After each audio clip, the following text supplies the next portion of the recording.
Ladies and gentlemen, welcome back to the No Laying Up podcast. Soly here. Got an interview coming shortly with a first-time guest on this show, which is Christine Fraser. She's a golf course architect. You may have seen her in some commercials lately, some Charles Schwab commercials. She's a part of the Challenger series this past year.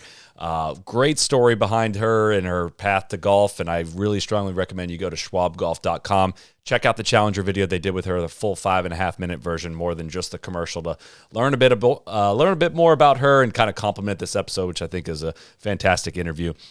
As the official investment firm of the PGA Tour, it is obvious Schwab has both a passion for golf and investing. And now, through October 31st, when you make a qualifying net deposit of cash or securities into a Schwab taxable brokerage account, you can get up to 6 rounds of golf at top golf courses, a Titleist TSR driver, and a dozen Pro V1 golf balls. You can tee off at over 100 participating courses nationwide, including some of our favorites: Bandon Dunes, Sand Valley, Gearhart, Coeur d'Alene, TPC Sawgrass. For more details about Schwab's golf promotion and terms and conditions, please visit schwabgolf.com. Without any further delay, here is Christine Fraser. All right, Christine, welcome to the show. We are excited to have you. For the listeners driving in their car that have clicked on this episode that are not familiar with who Christine Fraser is, give us, it could be a 2-minute, it could be a 10-minute. What's your background and why are we here today? Oh my gosh. Hi. I'm so happy to be here. So yeah, I'm a golf course architect, and it's taken me a long time to be able to, say that out loud and admit that to myself. But that's just clearing that. That's my dog in the background. So don't mind that.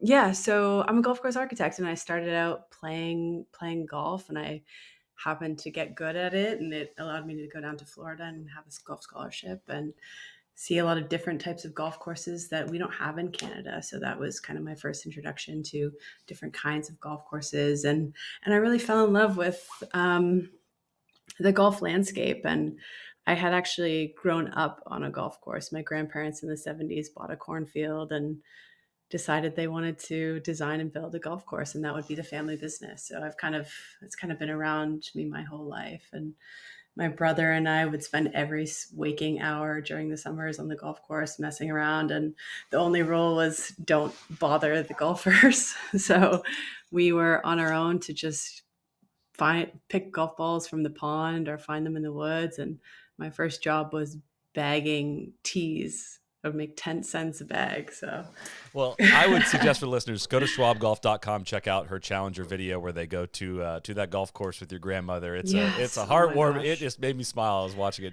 It's so special, so special. So golf it means so much to me because it is a family business, and my grandfather and my grandmother started this incredible legacy, and golf has just given me so much through them. I'm excited to talk to you today because a lot of what we've been talking about on this podcast for years and months recently has been the really not fun side of golf. But the reason we all got into this was kind of hearing you talk about it and reading about your philosophy and things is exactly a lot of why I love golf. But you said, and I've read this from you, you've said you want to invite people to the game through accessible architecture. And I've personally found that I see people can kind of thumb their nose at the term architecture, yet I contend that everyone has their golf experience heavily influenced by a lot of the considerations that I think you're going to talk to me about today. So what does that term mean to you? What do you mean by accessible architecture? Yeah, I mean, very basically, as a woman stepping on a golf course, we need to have bathrooms out there.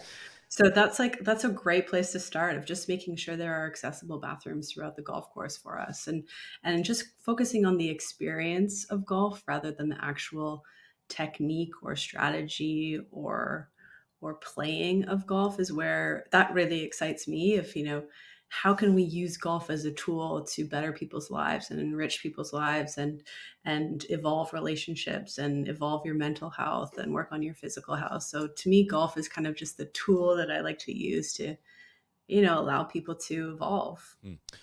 What I've experienced, the little bit of this that I've experienced is when we're like hosting a tournament and we are setting up a golf course, setting up tees or whatever it is. I've gone through that whole experiment of like, man, there's 2 ladies playing in this, and I put next to no thought into where we put the forward tees in this. It's morning of, we got to set the tees, and I haven't thought about this. And through that lens, I imagine a lot of golf course design is done with the forward tees, the female tees being a bit of an afterthought. I think we end up with them being too far back in a lot of cases. But what can your perspective bring in that regard, and kind of bringing that to light at clubs that maybe there is a large female presence of female players, maybe more clubs where there's not, and you're trying to encourage that. What's kind of your philosophy in introducing that to clubs you work with? Yeah, in both cases, I mean, we want to give everyone an equal experience of greatness and challenge and enjoyment on the golf course. And all that really is just being considerate about how we use architecture to guide people through a routing or through a hole. And it starts at the tees, really. And in a lot of the cases, it's just adapting existing golf courses to accommodate beginners, seniors, women, people with injuries, people with adaptive needs, people who generally aren't the first person that architects consider historically. So just bringing a different perspective to golf and making sure that we're intentional and we create equality, and that just leads to a better experience for everyone. And at the end of the day, I mean, if we have more women and more marginalized people playing golf, it's more revenue for our industry.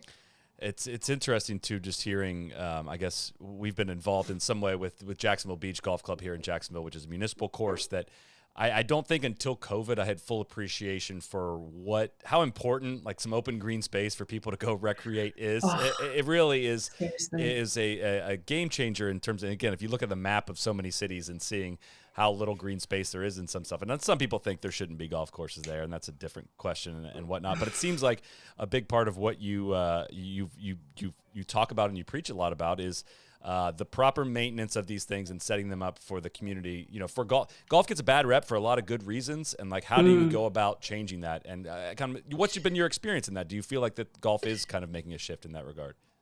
Yeah, and I think I in particular feel this great responsibility to not only serve golfers, but to serve non-golfers as well, because golf is only cool to people who play golf. So part of that, like, sustainability for the sport going forward, is making sure we invite new people and recruit and retain new golfers. And I think golf is in a great position to extend a hand and invite people to these great green spaces, especially within urban communities, um, and really allow people to buy into the greatness of golf and what golf can offer people's lives. And simply, environmental justice of having access to green space is so important. And especially the way that cities are evolving and green spaces becoming repurposed into something not green. It's really important to make sure that golf is serving not only golfers but the community. And that's how I think we create sustainability in golf, is having that multi-use, having and just allowing people to use golf courses however they want, like. And that doesn't always necessarily mean playing golf. It can mean a lot of different things. How this kind of dawned on me. I think it was a trip we took to Sand Valley, where after we walked off Mammoth Dunes, when I was playing with a foursome of maybe two or three Amazing. handicappers or better, right? And Mammoth Dunes, for those that haven't seen it, I would consider to be an easy golf course. I think it is very scoreable. It's a lot of birdie opportunities. We were all really good golfers, when you compare them to the overall golf population. We walked Mhm. off with the biggest smiles on our faces. We had so much Yeah. fun, and it just like Yeah. fine. And maybe it shouldn't have taken this long, but it clicked for me. I was like, man, I think like the ratio of hard golf courses to easy golf courses should be completely flipped. Let's say it's Flipped. 80% hard, 20% are easy. It should be the exact Yeah. opposite, because Yeah. there way more of the population is not skilled at the game yet and is Mhm. intimidated by Mhm. that barrier to entry, and it's kind of a self-selecting process. And hey, if you're a highly skilled player, you can go travel, go work your butt off to go find challenging places for you if that's how you get your enjoyment. But you're also probably going to enjoy the easy courses. Do you feel a shift in kind of general philosophies? I feel like for a long time in golf architecture, it was you were measured on how challenging your golf course is. And I think people are starting to wake up to, why are we doing this? This is not even fun, and we're Yeah. intimidating people. Yeah. Yeah, exactly. And golf did go through that phase where, the harder, more penal, more challenging, bigger is better. And golf really is experiencing a shift away from that. Whereas if we can, make golf fun and still allow it to be challenging for the best players, but also playable for the rest of us, like, that makes sense. And that's kind of been proven as we sort of revert back to this golden age era of architecture that we see in a lot of the British architects who did it in the 20s and the 30s. We're kind of going back to that, and it stood the test of time. And a lot of that architecture is considering the ground game and allowing people to get from tee to green using the contours, using the ground without having to carry big penal hazards. And to me, that kind of golf is really exciting, really fun, really playable. I mean, you're not losing 10 balls around. You're not taking 5.5, 6 hours to play. There are so many benefits to that. And then that kind of bleeds into the environmental side of golf, of making sure that our water consumption is maximized, and our efficiencies are maximized, and just making sure golf is as small and efficient as it can be to create sustainability going forward. I hate how I talk about Lynx Golf. It's my actual job to use my words to like describe the experiences I've had, and I have not found the ability to fully capture it. And I have a feeling between the two of us, we can maybe combine our answers into some way of a good description of the feelings that have come from our best Lynx Golf experiences. And Yeah. you have a lot of experience there, both working and learning under Martin Hawtree, that I want to Yeah. talk to you about. That's But right. there's a connection with the ancient nature of the game, which speaks to, as cheesy as it sounds, speaks to my soul. A connection to the earth and nature that's, being encouraged to play shots along the ground is just way more activating for my brain. To walk the Totally. terrain, to forget about score. I forget about score a lot more when I play over there. I'm curious kind of how your influence, the places you've seen, played, and learned under, with Martin Hawtree, how that's kind of influenced the way you're trying to bring architecture to other parts of the golf world. Yeah, and I think another element to that is how golf in the UK in particular, to me, feels like a service, whereas golf in North America can often feel like a business. And that really, there's really a divergence in the values behind those two ideals. And I've really learned to become, after my competitive golf career was over, and I got into golf architecture, and I spent 5 years working for Hawtree in the UK. I really became aware of my surroundings, because that's the job. And it's kind of bled into my golf, of like being this idea of a look upper versus a look downer, where the look downers are really, really concentrating on your yardage, your technique, your club selection, the pin location. It's very much a numbers game, because numbers are easy to understand. 5 is worse than a 4 in golf. Like, we can get our minds around that. Whereas look uppers, it's a bit more abstract. We like to take in our surroundings and speak with our playing partners and smell the sea air and walk off the 18th tee directly to the pub beside the green. And it's just creates a different experience. And a lot of that experience is more abstract and less easy to define. So I always try to encourage people to be a look upper, um, as often as they can. And I just feel like the overall experience is so much more rich after that. Talk to me about your path into golf course architecture. How you ended up with the opportunities that you have, and what it was like kind of breaking into this industry. As it's safe to say, there's not too many female golf architects, in this industry. But your Yeah. path to it was particularly interesting. Yeah. So, as I said, I finished my 4 year undergrad, playing D1 college golf, super competitive, very intense. And I knew at that point that I did not have the mental fortitude or the skill to make a go of playing professional golf. But I also knew that golf was so special to me, and an industry that I wanted to, dedicate my career to.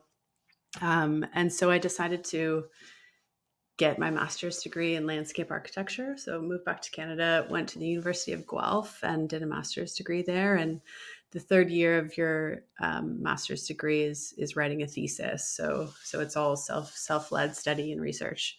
And during that time, I was fortunate enough to get a scholarship from the Stanley Thompson Society. Stanley Thompson is a really well-known and respected and revered Canadian golf architect. And I took that money, and I decided to go to Scotland and play golf. And It's called it work. data It's work. collection. Yeah, you're Yeah, learning. Yeah, it's exactly. studying. Exactly. So that was my first, the first links golf course I ever played was no, the first links golf course I ever played was Royal Dornoch. And it literally changed my life. It truly, in every sense that you can imagine, changed my life. And I was in those formative mid-20 years where an experience like that of traveling to Scotland on my own, driving on the wrong side of the road, playing links golf, it really affected me. And I fell in love with golf again because I had lost that during my competitive career. I really had lost the fun of golf, and that trip to Scotland gifted that back to me. And also on that trip, I was interviewing a superintendent for part of the data collection. So, it was Sure, actually sure, sure, was actually work. sure. And he took a call. He's like, "I'm sorry, I have to take this call." And I saw Martin Hawtree come up on his screen. And in the course of my studies and my writing my thesis, I had come across the Hawtree generations, so frequently. They're all woven throughout the history of golf architecture in the UK and abroad. And so I kind of, when he got back, I kind of geeked out a little bit. I was like, "Was that? Oh, sorry, were you just talking to Martin Hawtree on the phone?" And he's like, "Yeah, yeah, yeah, yeah, yeah. Do you want me to do you want to? Are you a fan or like?" And I was like, "Yes, I am a fan. I is there any way that you could put us in touch?" And he did. And Martin and I had a conversation on that trip, and we had a great chat. And it was really apparent really quickly that we were going to have, a really meaningful relationship in some capacity. And he happened to be working on the Toronto Golf Club at that time. And he said, "I'm going to be in Canada next month. Maybe we should meet." And we did. And we hit it off. And I grinded through the next 6 months of my thesis. And when I graduated, he offered me a Mm. job. So I I I had never been to England before. I packed up, I moved to the UK, and I spent 5 years being so privileged to access the best golf courses in the world, and hone my craft under one of the greatest course architects to come out of England. Wow. So what do you show up in England? What's your job description? Like, what do you're not, you're not redesigning courses right off the bat. There's some learning No, part of the process. What are you doing? that's so interesting you asked that because I had no idea. Like, I have no idea what golf course architects do. I mean, it's all theory up to this point. It's all just like reading and studying, and to be thrown into an office like Martin Hawtree's was such a learning curve, and such such a chaos and adventure. And he's like, you're going to France next week to look at this seventh hole at Chantilly. And I was like, okay, like, great. And that was just my next 5 years of traveling across Europe, trying to understand golf architecture through his mind, being a representative of him and his philosophies and his ideal and his office, and also just like going to Rome on the weekend because it's an hour and a half flight and it costs 89 pounds on, fly B. Like, it was the best 5 years of my life. And I developed as a person and as an architect. And um, I it knew really we were going gave to get me along all the great. I tools. knew we were going to get along great Yeah. because listeners of this show are probably sick of me bringing it up at every stop, but I lived in Amsterdam for 3 years, and Mm. just getting out of my comfort zone and going and experiencing Europe for 3 years, playing a little bit of golf along the way, but not a whole lot. I get a lot of people reach out for advice, or I have this opportunity in Germany, or should I go live in France? Just go do it. Yes is the answer. Just go do Yes. it. You're Yes, never yes, going to be yes. in your 20s again, and it opens. You can always come back to whatever you have going on locally, but it's hard. It's really hard to describe and put into words how much it can change you to go experience different Hmm. cultures and just be like, you just when you go over, you don't have you're no longer going to be attending the weddings, the reunions, the birthday parties, the Friday night drinks with your friends. Like, you just have your Yeah. own blank canvas. You start over and you can go experience whatever you want. And if it's in a field of work that you're passionate about, I can only imagine how incredible that experience was. Yeah, and I was privileged enough to be able to do that and travel and extend, my work trips a Yeah. day so that I could, try out new things and see new places. and it really, I'm a different person because I was vulnerable and I took those risks and I did scary things. And I love that you say that, because I would also encourage anyone, especially women, to just say yes to these scary things, because they will serve you. Quick break here to check in with our friends at Whoop. This episode is brought to you by Whoop, the official fitness wearable of the PGA Tour. And if you don't know by now, Whoop is a sleek, screenless wearable that tracks your sleep, your strain, your recovery, your stress, and gives you more personalized insights that help you reach your goals. You might be obsessed with squeezing a little bit more out of the gym, shooting your lowest score this number, getting extra hours of sleep this week. Whoop helps you build better habits and make healthier choices. I cannot tell you how much of an effect it has on me when I'm up to date on my Whoop. I'm tracking it. I want to see scores of, my sleep in the green.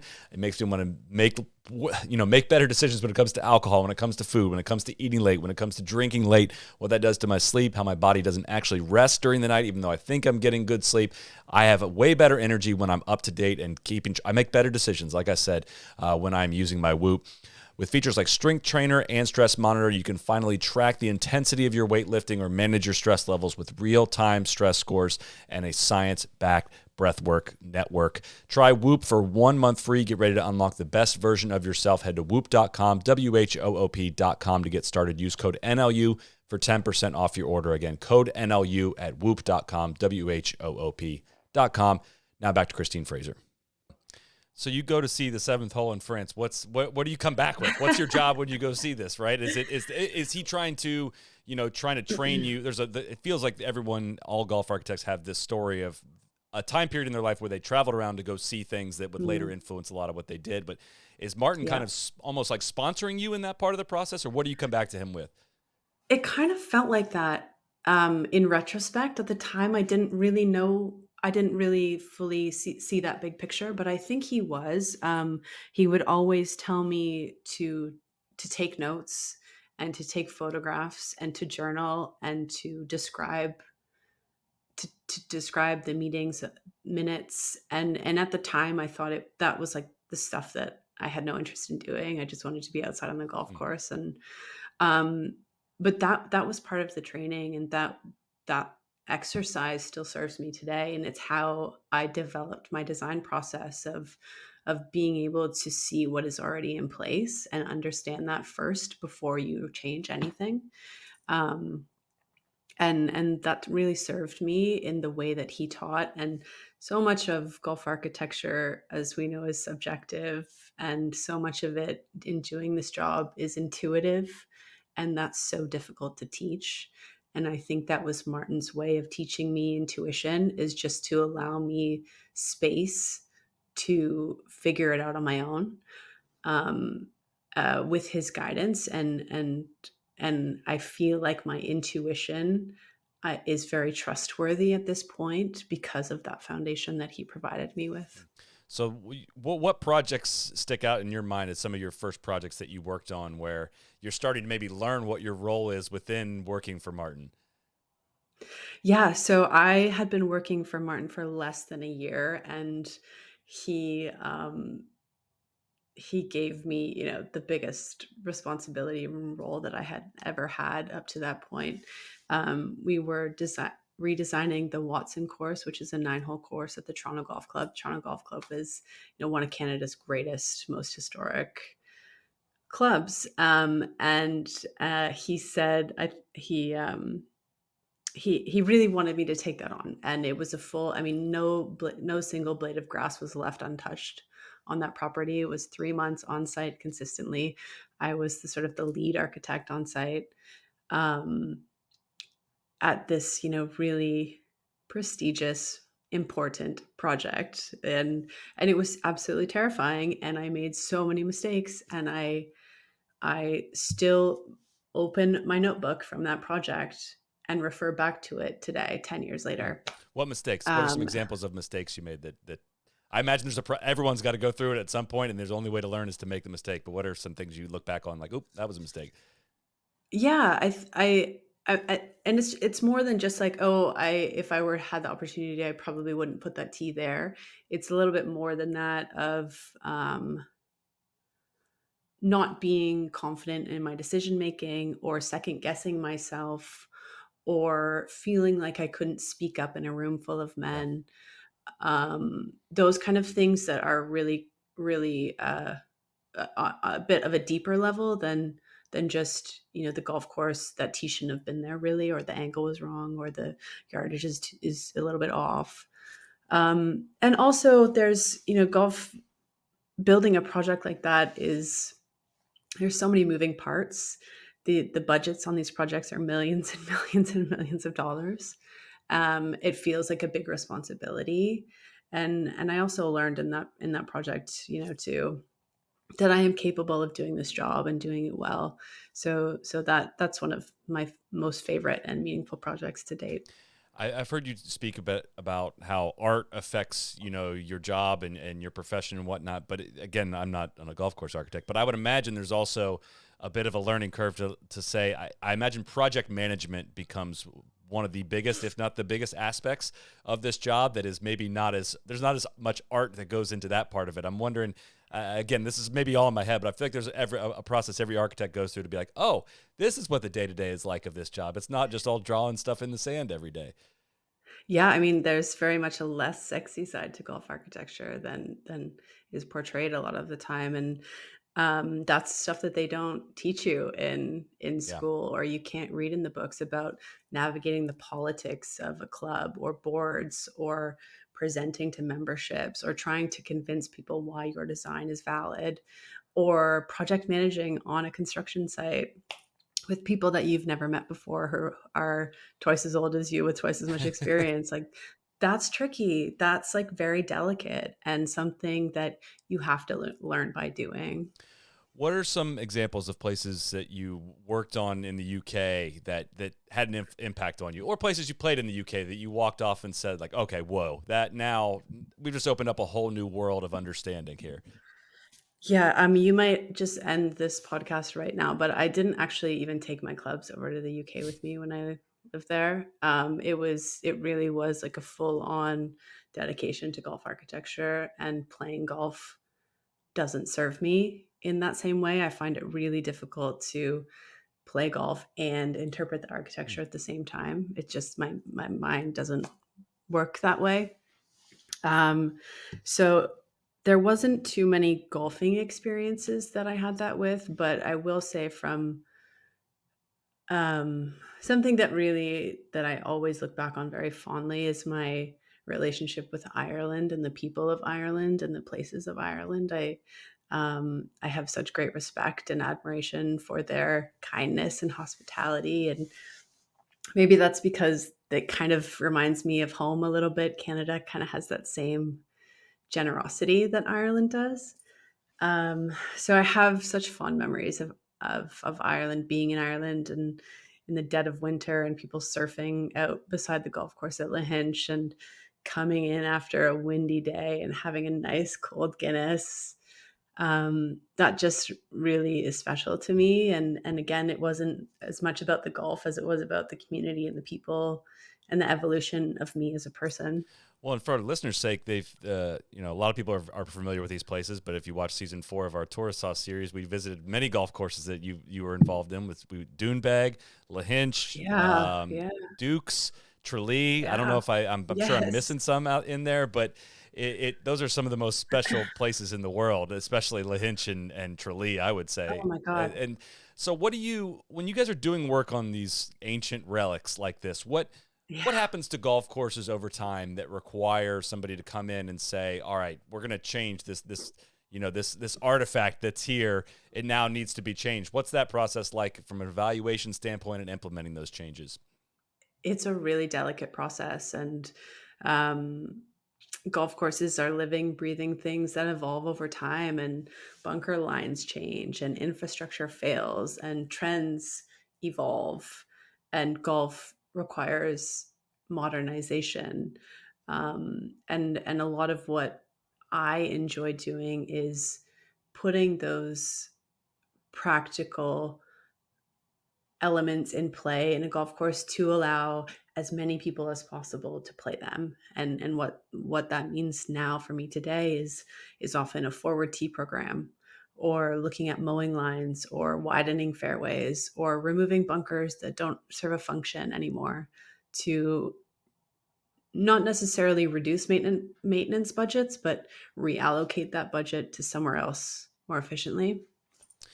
What are some examples of things that you've picked up from the UK and Ireland that should be implemented more widely across Northern American golf? And I'm sensitive to this because I feel like I've been trying to unlock this for as long as I've been making trips over there. But the terrain differences, the soil differences are vast, and it's not as simple as let's just play it fast and firm like they do over there. It's different. Mm. But what kind of philosophies can we in North America, Canada, and the U.S. take from golf over there, and that would make golf more enjoyable? I think this is a really simple answer, but I think if you ask yourself why, then it opens up a bigger, more macro vision of the difference between golf in the UK and golf in North America is our resistance to allowing dogs on golf courses in North America. Um, and like if that is the case at your golf course, I really just want you to sit down and ask yourself why. Like, why do you not want dogs on your golf course? And the answer is because they're going to cause more work for us and it's going to cost us X amount of dollars or, um, you know, whatever your reasoning is, like it's just different in the UK. That becomes an opportunity to allow more people to play golf and use the golf course as they want as a service to the community. So we're inviting golf dog walkers into our community of golf and expanding it in that way. And I think that's just a really simple example of how they're so different and the very basic understanding of service versus business. Why? I believe it was in your Schwab video. You said there's a quote that says, "Every day I work to persuade people that there's value in brown turf." What's that process like of trying to convince people that everything doesn't have to be green? It's really hard. I mean, we've been conditioned as golfers to understand that green golf courses are better. They're more maintained. They're more thoughtful. They're more intentional. They give us more value for our money, and it's really hard work to unpack that and reverse that. And there are places that works for. Places like Augusta, Augusta wouldn't be Augusta if it wasn't maintained the way it is. And I think there is room for that in golf, but I don't think Augusta is the model we should be emulating, for a lot of reasons. Firstly, because a lot of our golf courses don't have the money and labor and capacity to do that, and secondly, I don't think green necessarily means better. It's just different, and we can have great golf courses that are firm and fast and brown, and just really accept and understand the natural life cycle of turf. Turf, if you look at your lawn in your backyard or your garden, it's not always green. It evolves over the seasons. It browns with drought and with dormancy, and then it comes back in the summer. That's just a natural evolution of turf, and being a little bit more accepting of that and understanding of that can create a really great model for sustainability and make golf more accessible for a lot of people at the same time. Is it as simple as saying golf courses tend to be overwatered, right? In North America, is it that simple? I hate to reduce it to that, but I struggle sometimes with I watch like my club go through when a period of rain like we just had in June and a couple weeks in June, like fairways are just going to be soggy, right? And they need to Mm-hmm. also water it after that. I don't understand agronomy enough to say I understand the soil type over in the UK and what that it can rain over there and the turf can still be as firm as you could possibly imagine. Yeah, Yet it's in different. the Yeah. North American soils, it's just different, and I don't know enough about it how to get it to play fast and firm when you're dealing with natural elements and keeping the grass healthy. I'm wondering what you see in how courses are maintained that could be adjusted if we got rid of our concept of the golf has to be green. Yeah, and I also like to clarify that it's not like golf has to be No. brown. It's golf has to suit your own ecosystem and your own landscape. Like that's very different from Oregon to Arizona to England. Like all three of those things require very different inputs. And it's just realizing that one set of standardization does not apply to everyone. So sometimes it's green and sometimes it's not. And sometimes it's both. It just depends on your golf course. So trying to make your golf course look like Augusta or trying to make your golf course look like Carnoustie is really a losing battle. Like you need to figure out what serves your property and your consumers. Well, tell us about the process of breaking out on your own and starting your own design shop. What encouraged that, and what's that been like? Oh my God, I'm terrified. Even just you asking that question, it was so scary. It was so scary. I mean, there's nothing about this job that is consistent or guaranteed. It fluctuates so much with as our golf industry does. So does golf architecture, and it was a really scary thing to do. At that time, Martin was thinking about reducing his workload and retiring and quieting down, and also at that time I felt like I had the tools and the skills to really, you know, make something of myself, and I thought I had a lot to offer to this industry apart from Martin and what I had learned from him. It just felt like the right time. And then COVID happened, and I was able to really kind of settle into myself and my product and how I was going to differentiate myself from the industry from the other architects in the industry. And I made my website, which I'm really proud of, and think it gives a pretty good indication of how I'm trying to differentiate myself and the service I'm trying to provide.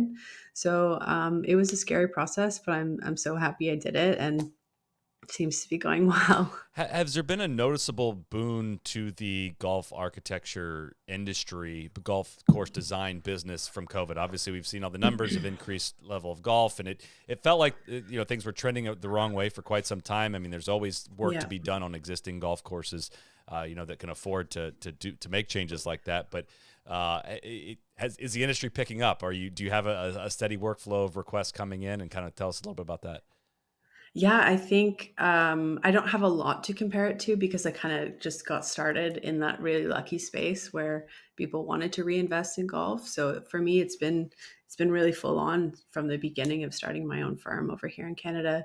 Um, and I think consumers and golf courses are starting to really see the value of reinvesting in golf and reinvesting in the service they provide through architecture, and trying to diversify their clientele and maximize revenue through being more welcoming to women and the BIPOC community and whatever it is they're trying to target.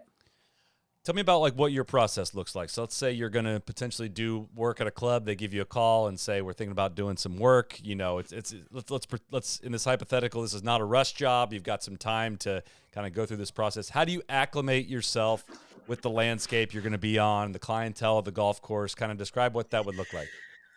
Yeah, for me, it really is kind of an uncovering of the character of the golf course in the beginning of trying to understand, as you would when you meet a new person for the first time, what their values are, what their interests are, what their history is, their past traumas that have led them to become this way.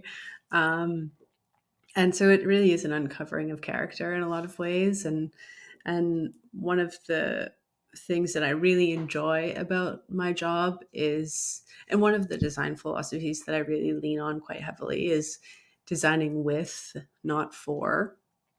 And what that means is inviting as many people, stakeholders, management, golfers in on the process as possible, to understand how they use the golf and also what they want to get out of the experience.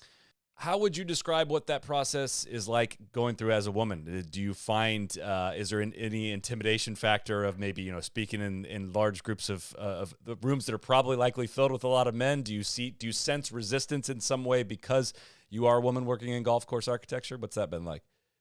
Yeah, I mean, I did a presentation to a membership last month and I still get, crazy nervous about that. But I think I have, as women in this industry, a lot of us experience pretty significant bias and stereotyping and discrimination that has really forced us to develop tools to navigate the system, and navigate from within the system.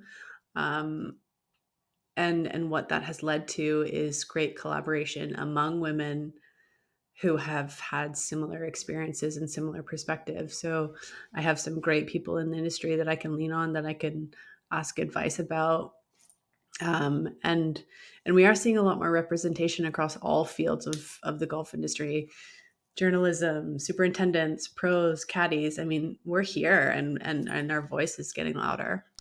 I'm curious if when any of your time in the UK, did you visit? I've only visited one. I'm only really intimately familiar with one, and that's the Formby Ladies Club. Did you visit any other ladies clubs when you were in the UK? No. No, no, I did go to Formby's, but no, I haven't. I haven't. We have a Toronto ladies club here too, as well, in Toronto. The Formby Ladies Club was also an eye opener to me. I mean, my dad and I played it and had just an absolute blast. It was awesome. I mean, it was 5,000 yards, but it was just an intimate little design, kind of weaving in and out of these like heather fields and into pines and forest nature, and it had plenty of challenge attached with it. And it's not only for ladies to play, but I found that concept to be interesting of an old school club that has the championship course, and they have what's called the ladies course, and I just found that interesting. Yeah. So. No, it's really interesting, and it's just a testament to how, golf architecture has no gender, and we can, we can have fun golf without even mentioning ladies tees or men tees. It just, golf is golf. What do you find? Let's say when you are brought in to do work on an existing club, what are typical things that are like? I hate to generalize it, but a typical checklist of things that kind of, as things have evolved over time. You mentioned mowing lines and whatnot, but what are elements that you find that you want to be introducing to the golf courses? Do you find you're making the courses easier, or do you find you're making them more challenging, or how do you strike that balance of making it more playable for beginners and making it challenging for higher skill players? Yeah, I think there's been a lot of pushback against what I come up against most is trying to introduce more playable elements for the higher handicaps without negatively affecting the lower handicaps. And I come up against a lot of pushback of, how is widening the approach or pulling the fairway back going to affect our rating system Oh no. and our slopes? And No. we don't want the golf course to be easier, which is really important to some people. And it's hard without people having experienced this type of golf. It's hard to convince people that what I'm trying to do is not make it easier for the people who want it to be challenging. For example, if you have two bunkers in front of the green and there's sort of a 4-yard wide entranceway into the green, if I were to suggest widening that approach and pulling the bunkers around, so now you have, say, a 12-yard wide entrance into the green, there often can be big pushback against that, because I'm now making the hole easier. And what I would say to that is, considering how a lot of golfers navigate golf holes on the ground without being able to get the ball consistently in the air, we really need that space to access the green. Contrasting that, the better players, the higher handicaps, the lower handicaps, especially in North America, play the air game pretty consistently. They're flying the ball onto the green.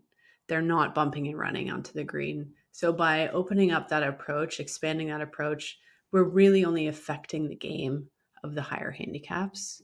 So it's a process in context, explanation, education, And at the end of the day, there's a lot of trust that you have to put into your architect, which is why making sure you do the legwork in the beginning of choosing an architect that shares your values and understands the vision of your golf course is really important to make sure that the end product is going to be successful. And then you just that problem you just gave there, it has layers to it too, because the lower handicap golfer that gets in that bunker is going to have less trouble getting out of it also. So you're really talking about an exacerbating effect of if you give the higher handicap golfer a way to avoid that better, they might be ping ponging back and forth if they do go into a bunker, taking several shots to get out. And it's an interesting push and pull, because I feel like I don't want to dumb the game down for higher handicappers, and I feel like I probably do give that vibe off a little too much on this show, but because they do want to be challenged. They do want to feel the accomplishment of taking on a hard shot and hitting the island green on the 17th at Sawgrass and things like that. But there are ways still I feel like that's a main part of your job, is there's ways to find that balance where it stays interesting for Totally. everyone. Like I find Yeah. water hazards in general to be relatively avoidable for the highest skill players with the right strategy and the right understanding of your dispersion cones and things like that. And yet for higher handicappers, it just kind of forces you into, well, you're not finishing this hole no matter what.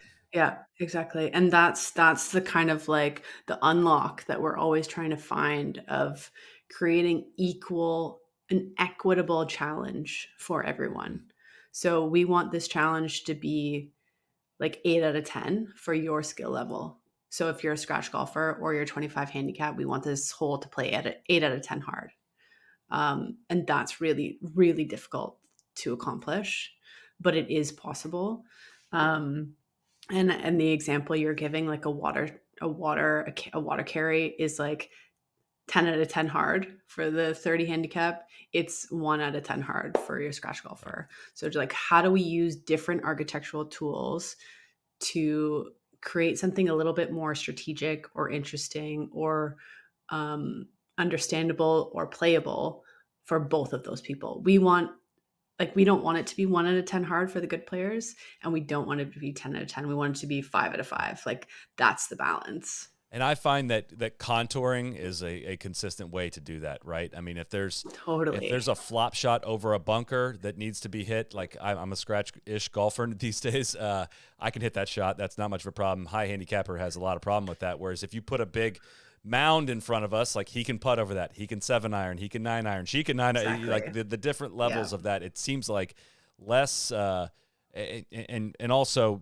I'm not sure what your philosophy is on bunkering as well. It's like, the driving holes where there's just a bunker on the left and a bunker on the right that are relatively within the driving zone. It's like that's going to only mostly punish the higher handicapper more than it is to say add some width, put some hazards towards the middle of the hole that the good player has to There you think go. their way Give around. that option. Yes, Yep. and I guess that just got to be Hmm. hard though with golf courses that have been in existence for quite some time that aren't designed around that philosophy. How do you incorporate that? Yeah, it's really challenging. And it is just, it really is setting golfers up with the foundation of knowledge that they can then contextualize themselves. It's like such an education process of like bringing these people along the journey with you so that they understand how we got to this end design, because that context is so important and a really important tool of communication and transparency to really get people to buy into this process and eventually spend money and time and renovating their golf course. What if I asked you what are some holes you've seen in your travels that stand out in terms of things that made you think about things differently, things you draw back on constantly? I can think of a couple in my mind that are not the most famous golf holes in the world. I think of a hole at Kilspindie. I think of a hole at County Sligo in Ireland as well that I just Cool. never seen that before, and it made me think of design a different way. What comes to mind when I ask that? I would always go back to St. Andrews on this question, because to me it is the perfect example of what we're talking about, of challenging the best players in the world, but also being really playable for whoever's going out on the Monday after the Open can play that golf course and have a blast and not lose Yeah. balls and play in 4 hours. So to me, St. Andrews is the perfect balance of equity, of challenge, of strategy. I mean, the strategic nature of St. Andrews is really impeccable, and worth a study for anyone who's interested in golf design.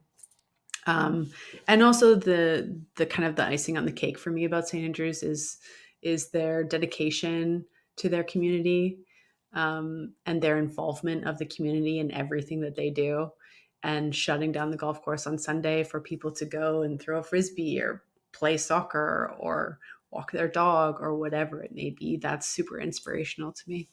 Gosh, it's a special place. It really is the best. The connectivity of the town and that place, and you don't even have to go play the golf course to just have an absolute blast there. And just have No, and that's it. And that's exactly the point, is like, not how do we get to the place where non-golfers value their community golf courses like they do at St. Andrews? Because that golf course to non-golfers is so important and such a part of their lives and their community, that it's something really that I would love to be able to emulate over here in North America. So what's currently on your docket, and what can we expect to see out of you in the future? Oh, wow, this is a great question. Okay. I want to just say something fun. I just got back from Alberta. We went out for a little golf trip out there, and I played Banff and I played Jasper, and I'm a little biased, but I think Canada is the most beautiful country in the entire world, and that just like solidified it for me. And I'm really enjoying like getting back into playing golf through the lens of, a recovering competitive golfer. So I'm just finding the joy in golf again. And being that look upper on the golf course has been really fun for me and really pleasant. But apart from that, I just got my first solo lead architect role at the Toronto Hunt last summer. So that project is ongoing, and so grateful to them. And I've learned a lot, and I have a lot of respect for what they're doing there, and a lot of appreciation for them putting their trust in me. So, well, there's some great photos of Toronto Hunt Clump on your website, ChristineFraserDesign.com, for the listeners. I suggest you check that out. Yes. And her whole look and brand and everything is really cool. It's a lot of fun to scroll through. So, well, we greatly appreciate your time, Christine. This has been fantastic. I hope to get to. We've already been to some golf courses where you've done some work, but hope to get to some of your your solo work here in the future as well. And we hope to chat with you sometime in the future. But thanks for spending some time with us, and best of luck with everything. And hope to chat with you soon. Thank you so much for your curiosity. This has been a blast. Your dog is ready to see you again. It's done. That's cut. That is it. Cut. Thank you. See you, Christine. Okay.